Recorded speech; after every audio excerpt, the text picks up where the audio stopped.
अस्सलामुअलैकुम। आज का हमारा टॉपिक है वेजीज़ एंड सैलरीज़। आज हम डिस्कस करेंगे कि ये चीज़ें क्या हैं और हम इनको अकाउंटिंग में कैसे ट्रीट करते हैं।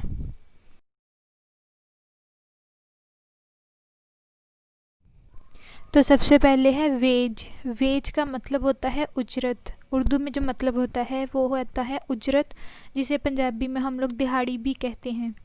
ये उन वर्कर्स को अदा किया जाता है जो डेली बेस पे काम करते हैं, मींस के रोज़ाना की बुनियाद पर जो काम करते हैं और रोज़ के रोज़ उनको उनके काम के जो पैसे दे दिए जाते हैं उसको वेज कहते हैं। जैसे कि अक्सर मज़दूर लोग जो होते हैं, फॉर एग्ज़ाम्पल मैसन जिसे मिस्त्री कहते हैं, वो रोज़ के रोज़ काम करता है और रोज़ के रोज़ उसको उसकी मेहनत के पैसे दे दिए जाते हैं। तो वो जो उसको पैसे दिए जाते हैं रोज़ाना की बुनियाद पर, वो उसकी डेली वेज होती है। इसी तरह जब अकाउंटिंग में इसको देखा जाए तो ये वो ख़र्चा होता है, क्योंकि वेज भी एक्सपेंस है इसलिए इसको हम लोग ख़र्चा ही कहेंगे। तो ये वो ख़र्चा होता है जो उन वर्कर्स को अदा किया जाता है जिनका लिंक परचेज़ के साथ होता है। अब परचेज़ के साथ कैसे उनका लिंक हो सकता है कि हमने जो चीज़ें परचेज़ की उनको बिज़नेस में लाने के लिए उनको गाड़ी में लोड किया, तो वो लोड करने के पैसे जब हमने अदा किए तो वो वेज हो गई। इसी तरह उसी जो परचेज़ थी उनको गाड़ी से उतारने के जब पैसे अदा किए गए तो वो अनलोडिंग हो गई, तो उसके लिए भी जो पैसे अदा किए जाएंगे, जिन वर्कर्स को अदा किए जाएंगे, उनके लिए ये वेज होगी।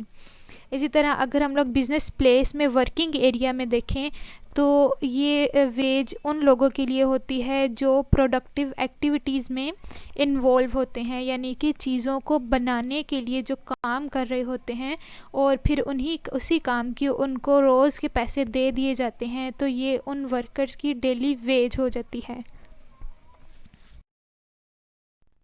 नेक्स्ट है सैलरीज़। सैलरीज़ को भी उजरत ही कहते हैं, लेकिन वेजीज़ और सैलरीज़ में फ़र्क ये होता है कि वेजीज़ जो हैं वो रोज़ाना की बेस पे अदा की जाती हैं, जबकि सैलरीज़ जो हैं इसको मंथली बेस पे अदा किया जाता है।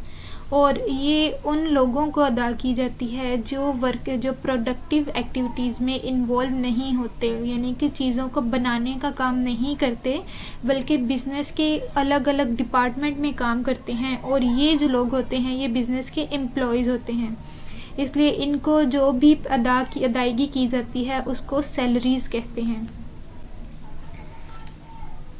इसके अलावा इसको जब हम ये जो है इस सैलरीज़ इसको हम लोग प्रॉफिट एंड लॉस अकाउंट में लिखते हैं, क्योंकि ये डायरेक्ट एक्सपेंस नहीं होता, ये इनडायरेक्ट एक्सपेंस होता है। और प्रॉफिट एंड लॉस अकाउंट में हम लोग जितने भी एक्सपेंसेस लिखते हैं वो इनडायरेक्ट एक्सपेंस होते हैं। अब ये इनडायरेक्ट इसलिए है क्योंकि इसमें जो भी हम लोग अदायगी कर रहे हैं, जिन लोगों को कर रहे हैं, वो चीज़ों को बनाने का काम नहीं कर रहे, बल्कि उसके अलावा जितने भी काम होंगे, चाहे वो सेलिंग का हो या फिर कुछ और हो, वो सारे काम जो होंगे वो जो एम्प्लॉयज़ करते हैं उनको जो उसके लिए उनको जो पे किया जाता है वो उनकी सैलरीज़ होंगी।